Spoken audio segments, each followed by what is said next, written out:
안녕하세요. 커피앤톡입니다. 오늘도 와주셔서 감사드리고요. 바로 사연 읽어보겠습니다. 안녕하세요. 결혼 2년차 20대 후반의 여성입니다. 저는 어릴 적 부모님이 이혼을 하시게 되면서 할아버지에게 보내져 시골에서 생활을 했었어요. 아버지께서 할아버지 댁에 가끔 찾아와 용돈도 주시고 맛있는 것도 사주시곤 했지만 아무래도 저는 부모님의 사랑을 제대로 못 받고 자라서 그런지 외로움을 많이 탔죠. 물론 시골의 또래 친구들이 아예 없는 것은 아니었지만 친구들로부터 비롯된 외로움이 아니었기에 저는 항상 속이 허하고 무언가 모자라다는 생각을 많이 하면서 자랐어요. 그래서인지 할아버지께서는 자꾸만 사랑을 갈구하는 어린 저를 보면서 뭐든지 다 해주려고 하셨죠. 그래서 저는 항상 저를 믿어주시고 지지해주신 할아버지에게 꼭 효도를 하겠다는 마음가짐 하나로 학창시절에 공부만 열심히 했어요. 그러나 노력이 무색하게도 제가 수능을 치르기 며칠 전에 할아버지께서는 뇌종양으로 돌아가시게 되었죠. 사실 저는 할아버지가 그렇게 편찮으셨는지 전혀 모르고 있었어요. 평소에 할아버지께서는 편찮으신 곳이 있어도 제 앞에서는 전혀 티를 내지 않으셨거든요. 할아버지 장례식장이 준비되고 있을 때 저는 고모로부터 할아버지에게 뇌종양이라는 병이 있었다는 말을 듣게 되었죠. 고모가 말씀하시는 것을 들어보니 할아버지는 이미 나이가 많아 치료에 의미가 없다고 생각하셨고 저를 맡아 키우고 있었기에 또다시 버려지는 상처를 주면 안 된다고 하면서 끝까지 치료를 받으려 하지 않으셨다고 해요. 그러면서 저에게는 절대 뇌종양이 있다는 말은 하지 말라고 하셨고요. 모든 이야기를 해주신 고모는 할아버지가 미리 맡겨두었다면서 편지 하나를 전해주셨어요. 그 편지 속에는 지금처럼 올바르게만 살아가면 된다고 삶을 포기하지 말라면서 하늘에서 할아버지가 항상 지켜보고 있겠다는 내용이 작성되어 있었죠.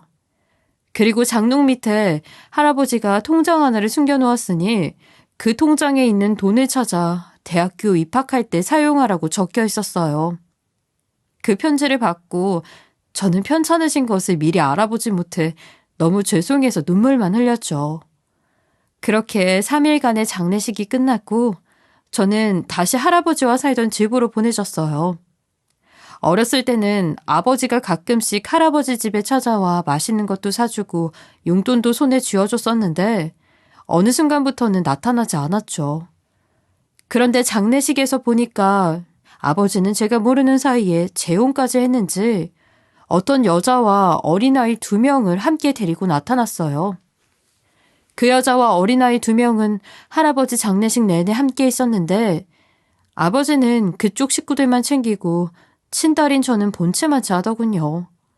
그리고 장례식이 끝나자마자 저를 할아버지 집에 데려다 놓으면서 이제 곧 성인이 될 테니까 자립이라는 것을 할 줄 알아야 한다며 알아서 잘 살아보라고 했어요. 그러면서 어릴 때처럼 제 손에 돈 몇 푼을 쥐어주고는 도망치듯 가버렸죠. 그렇게 저는 아버지와 연락이 아예 끊겼고 순식간에 고아가 되었어요. 할아버지가 없는 집에서 미치도록 외로웠고 힘들었죠. 그래도 살아보겠다고 할아버지 말씀대로 대학교에 가야겠다 싶어 수능을 봤어요. 그래도 다행히 저는 대학교에 합격할 수 있었고 곧바로 뒤를 돌아보지 않고 대학교 주변에 있는 자취방을 구해 살게 되었죠. 그리고 먹고 살기 위해 곧바로 아르바이트를 시작했어요.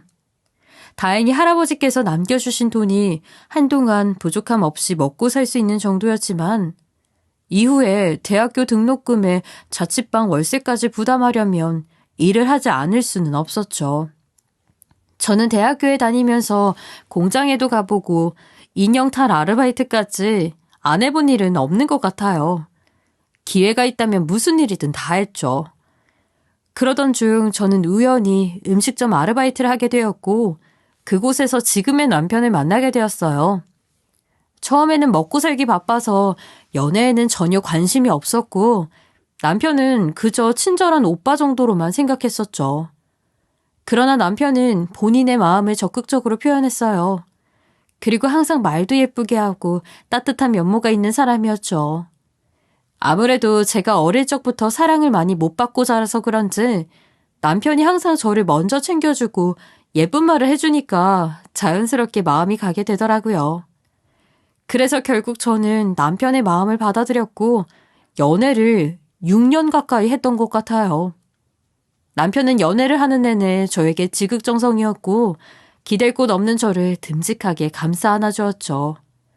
그래서인지 어느 순간부터 저는 이 남자라면 아버지처럼 무참히 자식을 버리는 짓은 하지 않고 가정을 끝까지 지키겠다는 생각을 하게 되었어요. 사실 그동안 부모님의 이혼으로 할아버지 댁에 맡겨지게 되면서 저는 평생 결혼이라는 것을 하지 않겠다고 다짐했었죠. 그러나 남편을 만나게 되면서 자연스럽게 마음을 열게 되었고 결혼을 생각해봐도 되겠구나 싶었어요.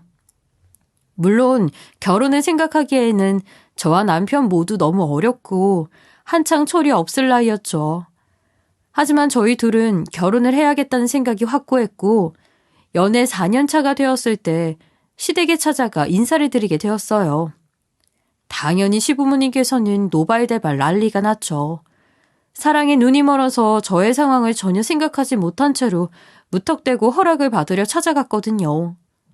이 세상에 누가 부모에게 버려줘 고아로 살아가는 사람을 두 팔 벌려 환영하겠어요.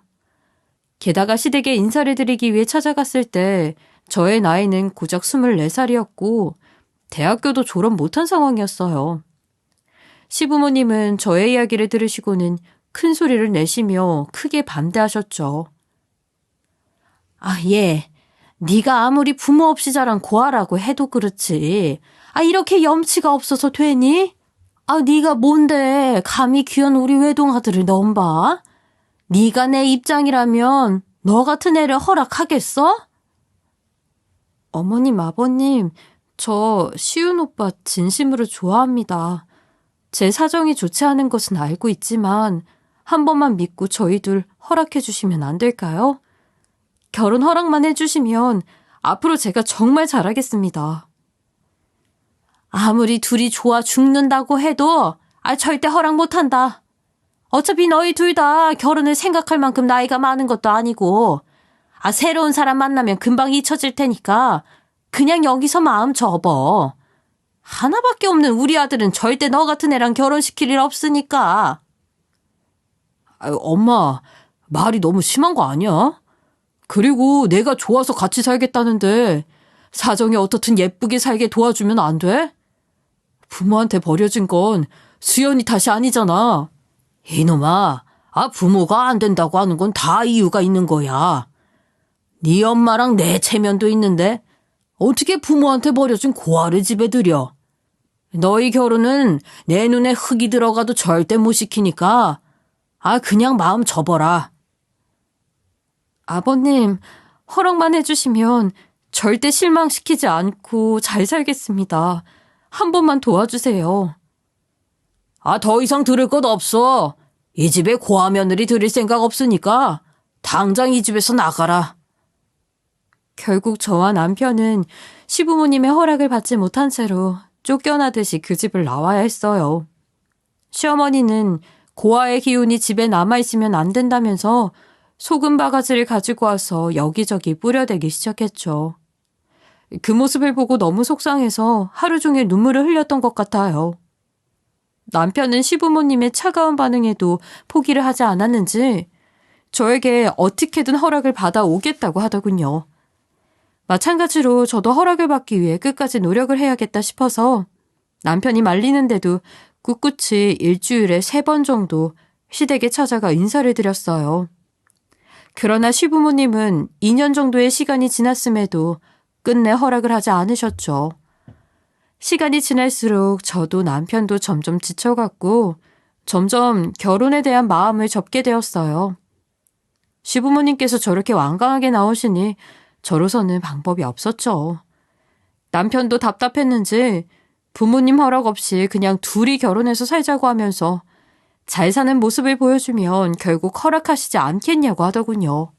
하지만 저는 안 그래도 미운 털이 박혀 있는데 그런 식으로 결혼하고 도장을 찍으면 나를 더 싫어하시지 않겠냐면서 거절을 했어요.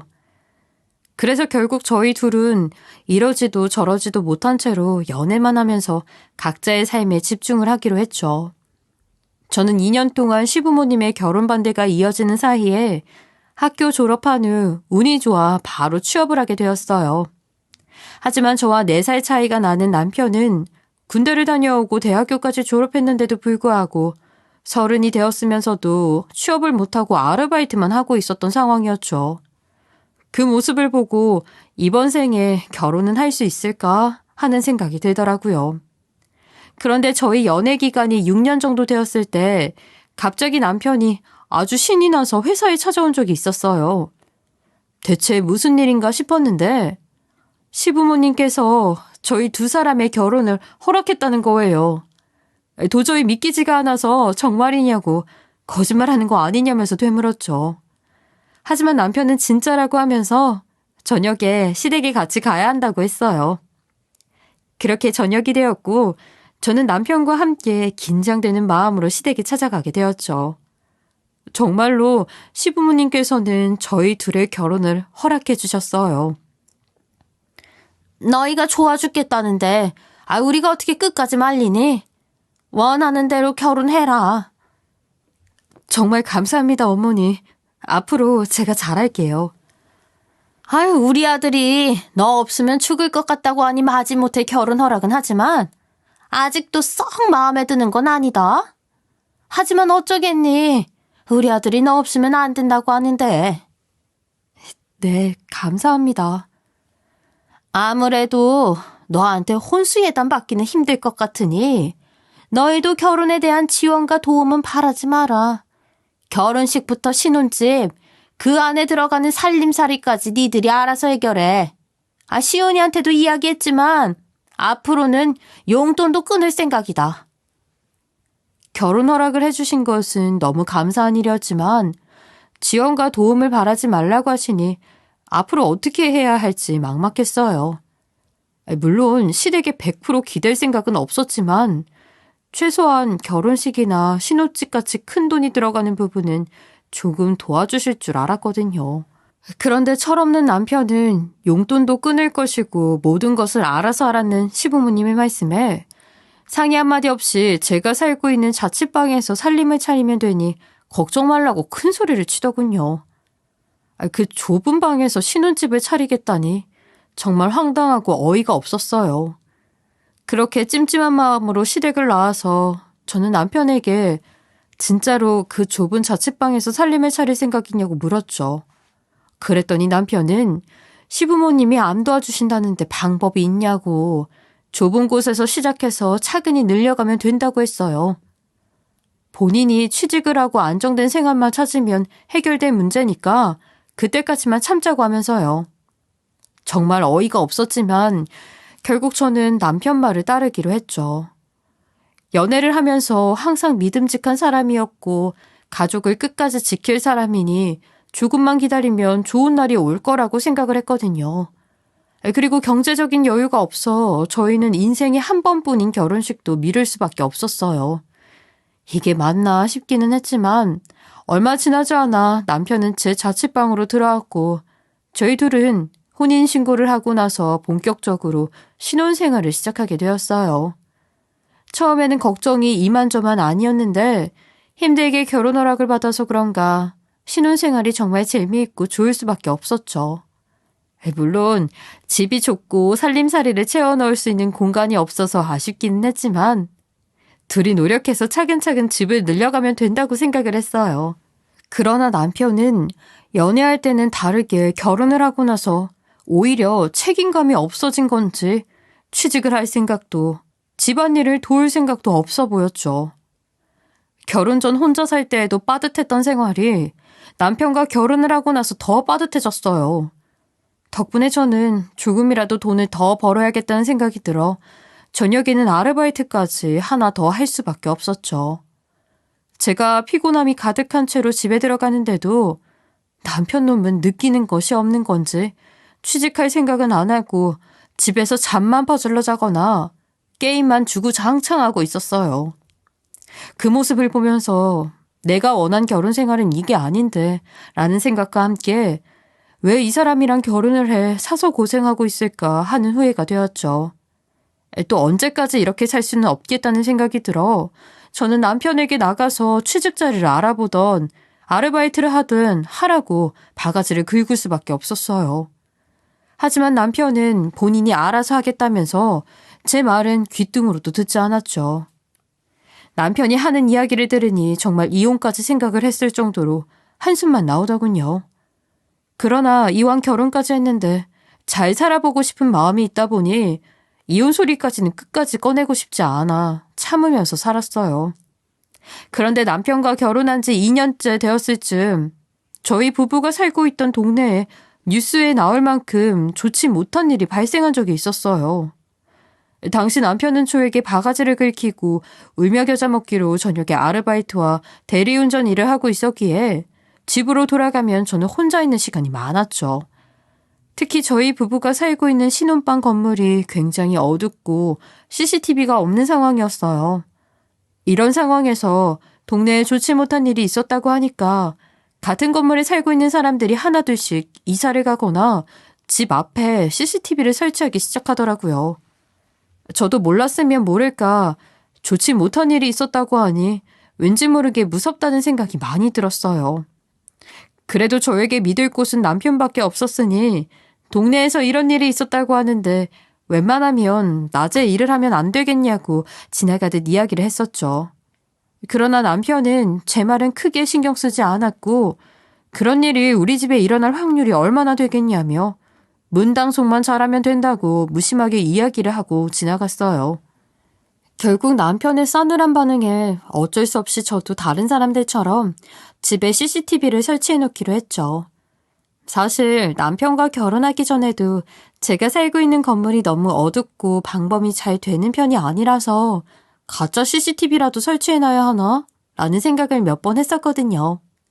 하지만 몇 년 동안 아무 문제 없이 잘 살았으니 괜찮겠다 싶었고 월세집인데 나중에 나갈 때 원상복구 해주는 것이 걱정되니 그냥 놔두자 했었어요. 그런데 동네에 좋지 못한 일이 발생했고 밤중에 혼자 있을 생각을 하니까 너무 걱정이 되고 무서워 옆집 사람에게 물어봐서 집에 2개의 CCTV를 설치하게 되었죠. CCTV라도 설치해두면 안심이 될 것 같았거든요. 그런데 저녁에 일을 마치고 집으로 돌아온 남편 놈은 현관문과 방 안에 설치되어 있는 CCTV를 보더니 갑자기 저에게 다가와 이것저것 묻기 시작하는 거예요. 아이, 갑자기 CCTV는 왜 설치했어? 이 좁은 집에 나쁜 일이 일어날 확률이 뭐 얼마나 있다고. 지난번 일로 요즘 동네가 시끄럽잖아. 그리고 이 건물 낡고 오래되어서 어둡고 위험하니까. 게다가 당신은 밤에 일을 하니까 혼자 있으면 무섭더라고. 그래서 내가 옆집 살고 있는 사람한테 물어봐서 바로 달았어. 아니, 왜 굳이? 당신 그 반응 뭐야? 집에 CCTV 설치하면 안 될 이유라도 있어? 아이, 그게 아니라, 이 집 빼고 이사 갈 때는 원상복구 해줘야 할 거 아니야. 안 그래도 돈이 없는데, 그게 걱정되어서 그렇지. 요즘 동네 흉흉해서 집마다 CCTV 설치하고 있는 거 안 보여? 당신은 늦은 밤에 혼자 집에 있는 내가 걱정이 안 되나 봐? 그리고 원상복구 문제는 걱정하지 마. 이미 집주인한테 전화해서 허락받았으니까. 오히려 요즘 동네 위험하다고 CCTV 무조건 달아놓으라고 하더라. 그래? 집주인이 허락해줬다니 다행이네. 그런데 저 CCTV 녹화 기능도 있는 거야? 녹화 기능이 있는지 없는지 당신이 왜 궁금해? 이왕 설치했는데 녹화 기능이 있는 걸로 하는 게 낫지 않나 싶어서. 저거 녹화되는 거야? 아니. 녹화 기능이 있는 CCTV는 비싸잖아. 옆집 사람이 그러는데 모형으로 나온 CCTV도 진짜처럼 움직이고 효과가 있다고 하길래 그냥 가짜 제품 구매해서 설치했어. 그래? 잘했네. 역시 우리 마누라는 살림꾼이라니까. 남편은 제가 가짜 CCTV를 설치해 놓았다고 하니까 그제야 활짝 웃더니 살림꾼이라는 헛소리를 해댔죠. 사실 저는 남편에게 가짜 제품이라고 거짓말을 했지만 녹화가 되는 진짜 CCTV를 설치했어요. 아무래도 남편이 집에 설치한 CCTV 제품이 녹화가 되는 건지 자꾸 캐물으니까 이 사람이 나한테 숨기는 게 있는 건가 하는 이상한 생각이 들었거든요. 그래서 기지를 발휘해 가짜 제품이라고 속이게 되었죠. 그리고 이틀 뒤 주말이 끝나고 저는 회사에 출근을 하게 되었어요. 그런데 자꾸만 휴대폰 어플에서 시도 때도 없이 알람이 계속 울리더군요. 일을 하는데 방해가 될 정도로 계속 휴대폰이 울려서 결국 저는 알람을 끄려고 어플에 접속을 했었어요. 그런데 어플에 접속을 하자마자 제 눈에 보였던 것은 어떤 여자와 함께 있는 남편의 모습이었죠. 처음에는 도저히 믿기지 않아서 어플을 종료하고 다시 들어가 봤어요. 그런데 확실히 남편 놈이 집에 여자를 끌고 와서 과한 스킨십을 하고 있는 것이 맞았죠. 남편의 이런 모습을 보려고 집에 CCTV를 설치했던 것이 아닌데 의도치 않게 불륜 현장을 실시간으로 목격하게 되니까 머리 끝까지 화가 났어요. 사실 제가 집에 설치했던 CCTV는 자동 녹화 기능이 있을 뿐만이 아니라 현관문이 열리고 닫히면 휴대폰으로 알람이 오게 되고 어플을 통해 실시간으로 집 안을 확인해 볼 수 있게 되어 있거든요. 그제야 저는 왜 그렇게 남편이 CCTV 녹화 기능이 있냐고 물었던 것인지 그 이유를 확실히 알게 되었죠. 마음 같아서는 당장 집으로 쫓아가서 남편 놈과 불륜녀의 머리채를 쥐어잡고 싶었지만 당시 제가 회사에서 근무를 하고 있던 상황이어서 집으로 달려갈 수 없었어요. 그래도 다행히 CCTV 자동 녹화 기능이 있다 보니 남편의 불륜 현장 증거를 손쉽게 확보할 수 있었죠. 그동안 남들처럼 취직을 해서 돈을 못 벌어와도 그리고 저에게 해준 것이 없어도 저를 사랑한다는 그 마음 하나로 결혼 생활을 버텼기에 남편에 대한 배신감이 높을 수밖에 없었어요. 그래도 일은 해야 하니까 다시 회사 업무를 시작했는데 아무래도 남편 불륜 사실 때문에 큰 충격을 받아서 그런지 집중이 잘 안 되더군요. 게다가 갑자기 두통이 심해져 머리를 부여잡고 있는데 CCTV 어플에서 또다시 알람이 오기 시작했어요. 사실 CCTV 영상을 보면 속만 터지니까 웬만하면 안 보려고 했죠. 어차피 집에 불러들인 여자가 밖으로 나갈 때 빼고는 남편이 현관문을 여는 것 밖에는 없을 테니까요. 그런데 남편 놈이 왔다 갔다 하는 것 치고는 CCTV 어플 알람이 과도하게 울렸죠. 대체 뭘 하길래 알람이 시도 때도 없이 울리나 싶어서 저는 곧바로 화장실에 들어가 어플을 열어봤어요. 그런데 남편이 집으로 불러들인 여자가 밖으로 나간 후 얼마 지나지 않아 또 다른 여자가 신혼집으로 들어가는 모습이 찍혀 있는 거예요. 당연히 처음엔 제 눈을 의심했죠. 아무리 남편이 불륜을 피운다고 해도 그렇지 여자를 여러 명 끼고 있을 리가 없잖아요. 하지만 아무리 영상을 비교해봐도 서로 입고 있는 옷 스타일이 달랐고 무엇보다 CCTV에 찍혀있는 얼굴도 미묘하게 달랐죠. 두 여자와 불륜을 저지르다니 정말 간도 크다 싶었어요. 그런데 더 기가 막히고 경악스러웠던 것은 남편의 불륜녀가 2명이 아니었다는 거예요. 퇴근하는 길에 집에서 무슨 일이 있었는지 제대로 확인을 해야겠다 싶어 녹화본을 다시 돌려보았더니 두 번째 여자가 오기 전에 또 다른 여자가 신혼집에 들어간 것을 확인했거든요. 남편은 역시나 신혼집에서 그 여자랑 과한 스킨십을 했고요. 한 명도 아니고 3명의 불륜녀가 있다니 정말 황당하고 기가 막혔죠. 그래서 처음에는 녹화본을 보여주고 남편 앞에서 난리를 칠 생각이었어요. 하지만 다시 생각해보니 불륜은 쌍방으로 일어난 일인데 남편 앞에서만 난리를 쳐 사과를 받아내는 게 큰 의미가 있을까 하는 생각이 들었죠. 마침 CCTV 녹화본도 가지고 있으니 남편 놈과 불륜녀들에게 제대로 된 복수를 해야겠다 싶었어요. 그래서 남편에게 3명의 불륜녀가 있다는 것을 알게 된 그날, 저는 집에 들어가서도 확실한 복수를 위해 남편에게 절대 티를 내지 않았죠. 마침 다음 날부터 5일간은 저의 휴가였기에 복수를 하기 딱 좋은 시기가 아닌가 생각이 들었어요. 그래서 다음 날부터 남편과 불륜녀들에게 복수를 하기 위해서 움직이기로 했죠. 다만 복수를 시작하기 위해서는 신혼집에 왔다 갔다 하는 3명의 불륜녀들이 누구인지 알아야 했기에 다음날 저는 출근을 하는 척 하면서 밖으로 나와 집 앞에서 그 여자들이 오기를 기다렸어요.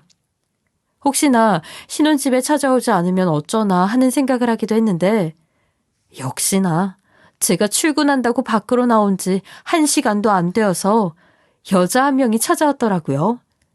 멀리서 지켜봤는데 남편이 밖으로 마중까지 나와 있었죠. 저는 그 모습을 모두 사진으로 남겨놨어요. 첫 번째로 집에 들어간 여자는 집에 들어간 지 40분 정도 후에 밖으로 나왔고 곧바로 저는 그 여자의 뒤를 쫓아갔죠. 복수를 하기 위해서는 그 여자의 직장이 어딘지 알아야 했거든요. 그 여자의 뒤를 쫓아가 보니 저희 집에서 15분 거리에 있는 피아노 학원으로 들어가더라고요. 몰래 숨어서 보니 학원 안에서 나이가 지긋한 여성분이 나오면서 선생님 오셨냐고 인사를 건네는 것을 보니까 피아노 학원 강사인 듯 보였어요. 불륜녀의 직장을 확인했으니 저는 다시 실시간으로 CCTV 영상을 보면서 신혼집 앞으로 돌아가게 되었죠. 그런데 마침 집 주변에 도착하자마자 2번째 불륜녀와 남편놈이 집에서 나오는 모습을 보게 되었어요. 어쩜 이렇게 딱 맞아 떨어지는지. 저는 기다릴 것 없이 사진을 찍은 후 또 불륜녀를 따라서 움직이게 되었죠. 그런데 2번째 불륜녀의 직장도 저희 신혼집에서 10분 정도 떨어진 거리에 있는 헬스장이었어요. 데스크에 앉아있는 사람에게 살짝 물어보니까 헬스 트레이너인 것 같았죠. 그렇게 2번째 불륜녀의 직장까지 알아낸 후에 3번째 불륜녀의 직장까지 알아내려고 집 주변에서 기다리는데 늦은 오후가 되어서야 신혼집으로 찾아오더군요. 3번째로 찾아온 불륜녀의 차림을 보니 다른 불륜녀들과는 달리 굉장히 깔끔한 편이었죠.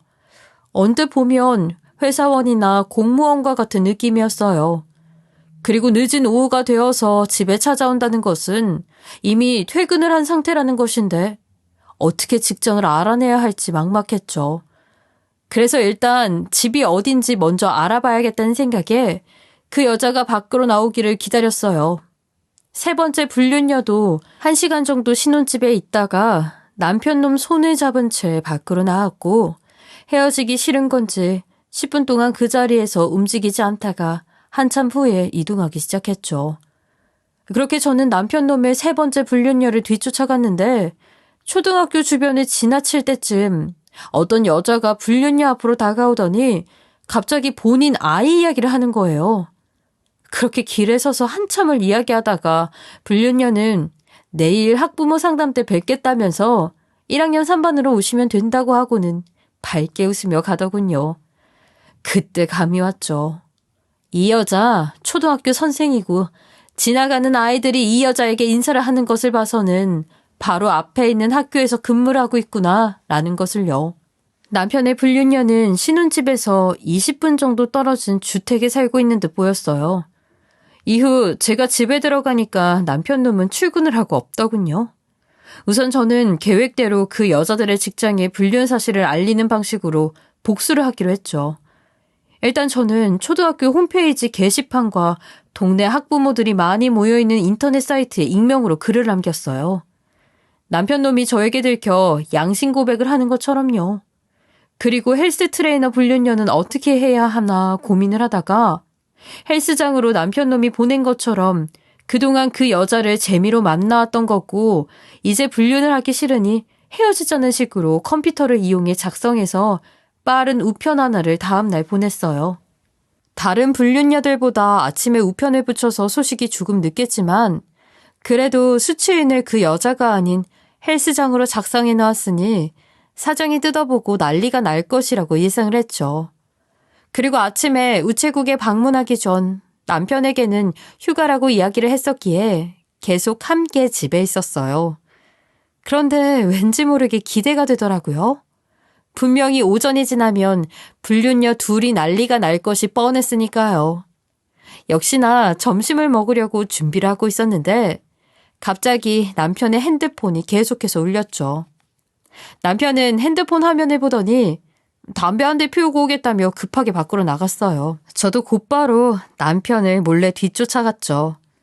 남편은 휴대폰을 들고 집 앞 공원으로 향했고 저도 모습이 보이지 않을 정도로 최대한 가까이 가서 통화 내용을 들었어요.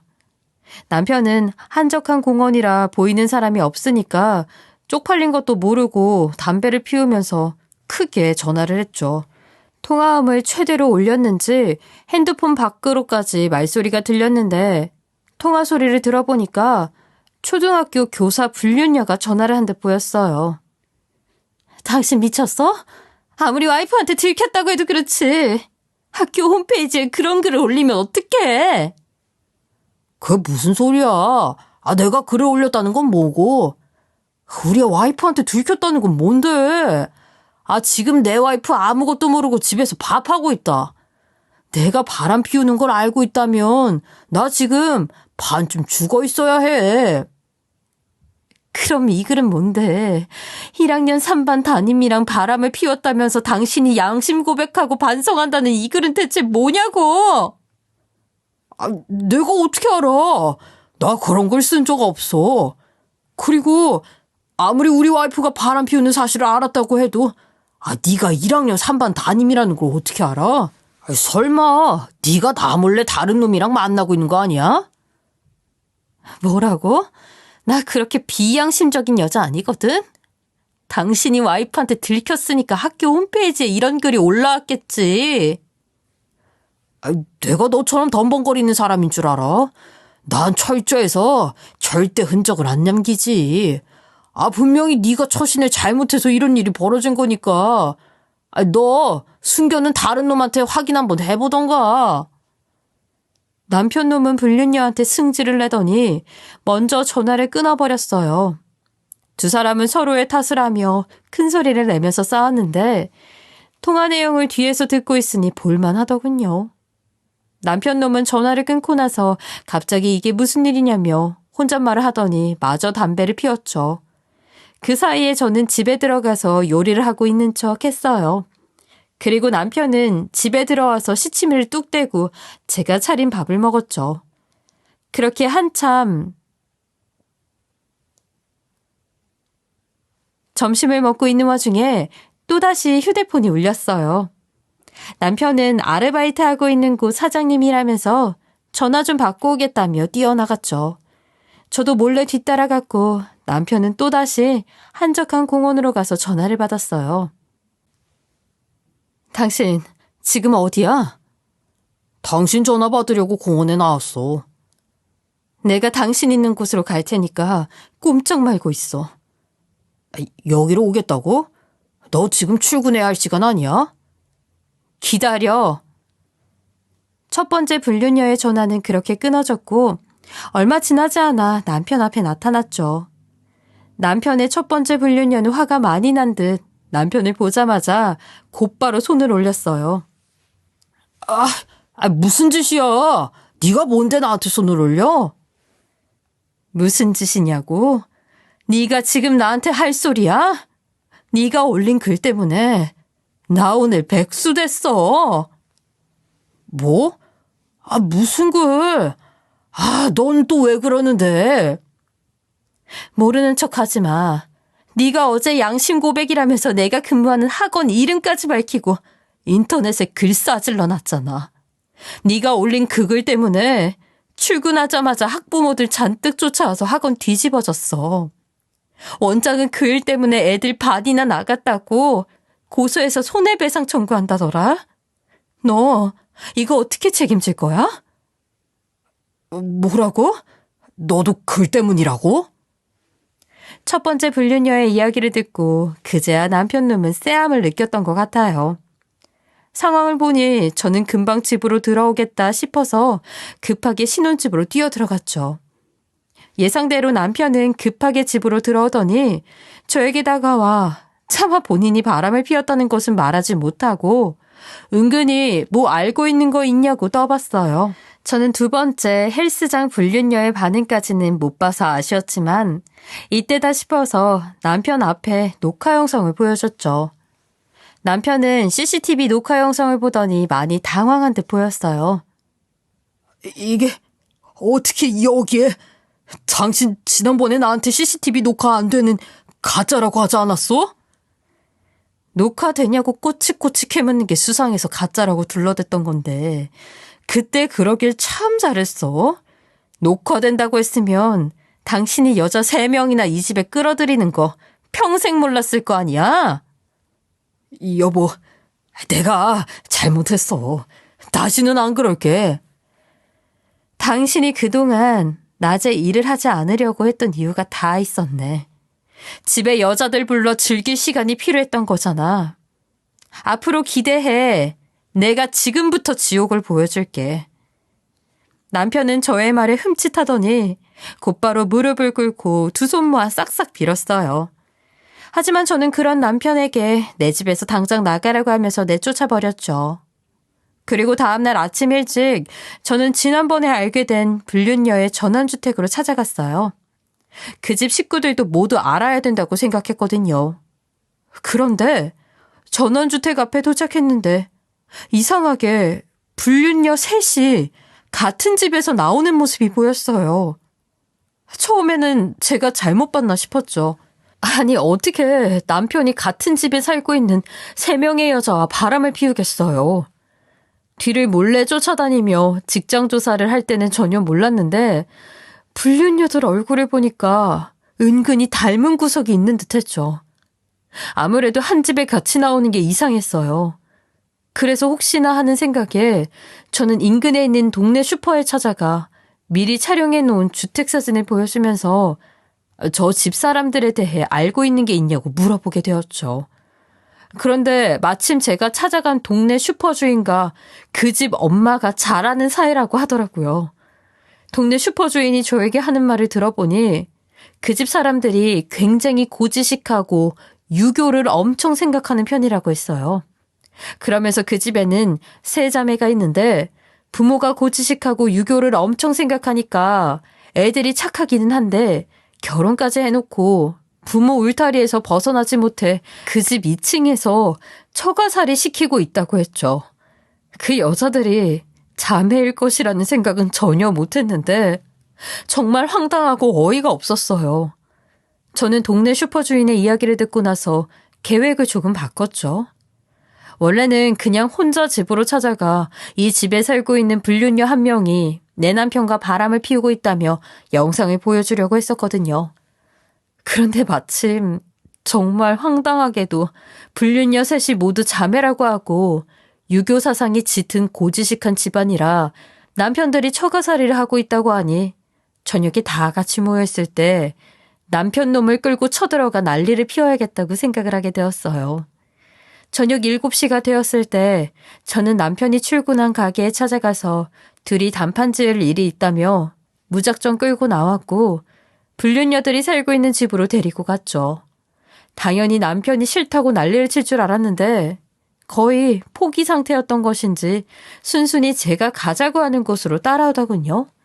그렇게 저는 3자매가 살고 있는 전원주택에 도착했고 곧바로 배를 누른 후 따님들 일과 관련해서 꼭 아셔야 할 일이 있다면서 문 좀 열어달라고 했어요.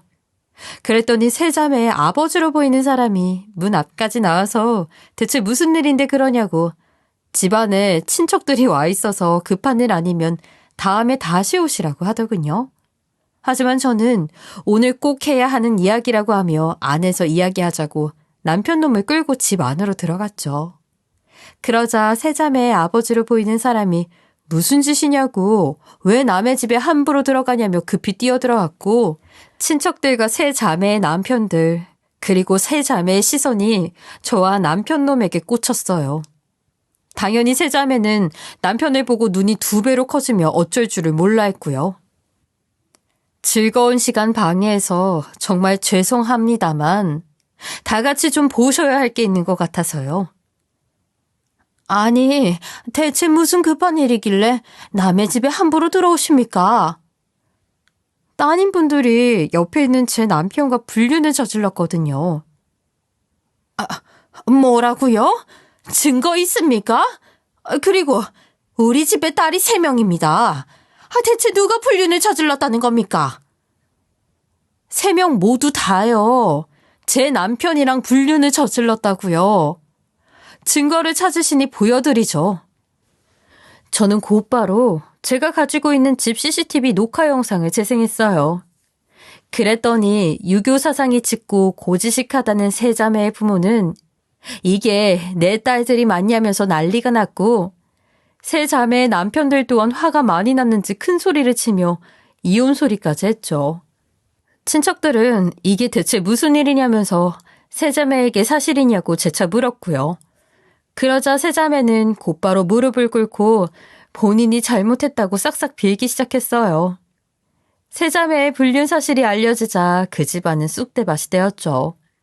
여기저기서 물건들이 날아다니고 밥상은 엎어지고, 세 자매는 잘못은 했는데 본인들은 한 남자랑 바람을 피우고 있는지를 전혀 몰랐다면서 억울하다고 울고불고 하는데 아주 전쟁통이 따로 없었어요. 그리고 세 자매의 아버지는 불륜을 혼자 저지르냐면서 남편 놈도 문제가 있는 거라고 손을 올리기도 했고요. 그러자 남편도 겁을 먹었는지 무릎을 꿇고 빌었어요. 저도 쟤네들이 자매인 것은 몰랐어요. 우연히 겹친 거라고요. 뭐라고? 우연히 겹쳐? 그게 말이 돼? 여보, 믿지 못하겠지만 정말이야. 어르신 정말입니다. 우연히 헬스장에 등록했다가 한 명을 만나게 되었고, 이후에 헬스장에서 운동하는 초등학교 선생이랑 눈이 맞았고, 초등학생 선생인 저 여자가 피아노 학원에 뭘 좀 갖다 달라고 해서 피아노 학원에 자주 들락날락하다 만났어. 저 셋 다 자기 언니 동생이라는 말은 안 해서 몰랐다고. 진짜 자매인 줄은 몰랐다고. 하나도 아니고 둘도 아니고 셋씩이나. 너 진짜 동물이니? 난 너 용서 못해. 너도 미쳤지만 저것들도 미쳤다고. 여보, 나 진짜 반성하고 있어. 한 번만 봐주라. 아니, 내가 너를 용서할 일은 없을 거야. 이혼 소송할 거니까 준비나 열심히 해. 당신 세 자매 남편들까지 모두 감당하려면 정신없겠네? 저는 이 말을 끝으로 난장판이 된 집을 나왔어요. 그리고 다음날 곧바로 변호사 사무실에 찾아가 이혼 소송을 알아보았고, 위자료까지 받을 수 있도록 준비를 하기로 했죠. 그렇게 소송할 준비까지 마치고 집으로 돌아갔는데 남편은 눈이 새파랗게 된 채로 시어머니까지 끌고 왔더라고요. 시아버지가 세 자매 아버지에게 연락을 받고 충격을 받아 남편에게 손을 올리셨다고 해요. 여보, 내가 정말 잘못했어. 아버지 잔뜩 화나가지고 이혼하고 돌아오면 부모 자식 인연 끊는다고 하셔. 나 한 번만 도와주라. 아니, 난 당신 용서 못해. 내가 그동안 당신 먹여 살린다고 혼자서 아등바등 하는 동안 너는 여자들이랑 희희낙낙했는데 내가 왜 당신을 용서해? 아니, 며느라가 우리 시훈이가 너한테 큰 잘못을 한 거 내가 대신 사과하마. 그러니까 우리 아들 한 번만 용서해다오. 너희들 힘들게 허락받아 결혼했는데 2년 만에 이혼남 이혼녀 되면 안 되잖아. 매번 저만 보면 힘들게 결혼 허락했다고 하시는데 어머니도 어머님 아들 답이 없으니까 허락하신 거잖아요. 제가 모를 줄 알았어요? 결혼하고 나서 인사드리러 갔다가 어머님이 아버님이랑 안방에서 하시는 말씀 다 들었어요. 저 사람 학력 안 좋아서 취직 안 될 것 같은데 마침 제가 취직을 했다고 하니까 결혼시킨 거라면서요. 그리고 이게 용서할 수 있는 일인가요? 세 자매랑 동시에 불륜을 저질렀는데 저놈이 그 여자들이랑 무슨 짓을 했을 줄 알고 용서를 해요. 저는 끝까지 이혼 소송 할 거니까 위자료나 두둑히 준비해 놓으세요. 남편과 시어머니는 끝까지 용서해달라고 제 바지가랑이를 붙잡고 늘어졌지만 저는 끝까지 쳐내고 집으로 들어갔어요. 이후 예정대로 이혼 소송이 진행되었고 저는 무사히 이혼을 할 수 있게 되었죠. 그리고 전 남편은 저에게 위자료를 줘야 했고요. 당연히 이전 시모가 도와주겠지 싶었지만 이전 시부가 전 남편에게 노발대발 하시면서 이제 내 자식 아니니까 네가 알아서 하라고 했나 봐요. 전 남편이 전화가 와서 사정을 이야기하며 기한을 조금만 더 주면 안 되겠냐고 하더군요. 세 자매들의 남편들에게도 상간남 소송이 걸려 그 사람들한테도 줄 위자료가 억이 넘는다고요. 하지만 저는 무조건 기한 내에 내놓으라고 했고 결국 전 남편은 대출까지 받아서 겨우 마련해 보냈다고 메시지를 보내왔어요. 이혼까지 한마당에 전 남편이 대출을 받든 뭘 하든 제가 무슨 상관이겠어요. 그래서 저는 전 남편의 문자에 답장조차 하지 않았죠. 그리고 전 남편과의 이혼이 마무리가 되자마자 저 역시 세 자매들에게 상간녀 소송을 걸었어요. 아마 직장에 월급 압류 서류 보냈으니 불륜 저지른 소문은 삽시간에 나지 않을까 싶어요. 이번 일을 겪어보니 예전에 할아버지께서 해주신 원후취월이라는 말이 떠오르네요. 자신의 분수도 모르고 날뛰다가 목숨을 잃는다는 말인데 지금 전 남편의 상황이 다 그렇잖아요. 본인 분수도 모르고 사랑에 눈이 멀어 욕심나는 대로 바람을 피웠다가 결국 이혼도 당하고 위자료도 뜯기게 되는 결말이라니 참 우습네요.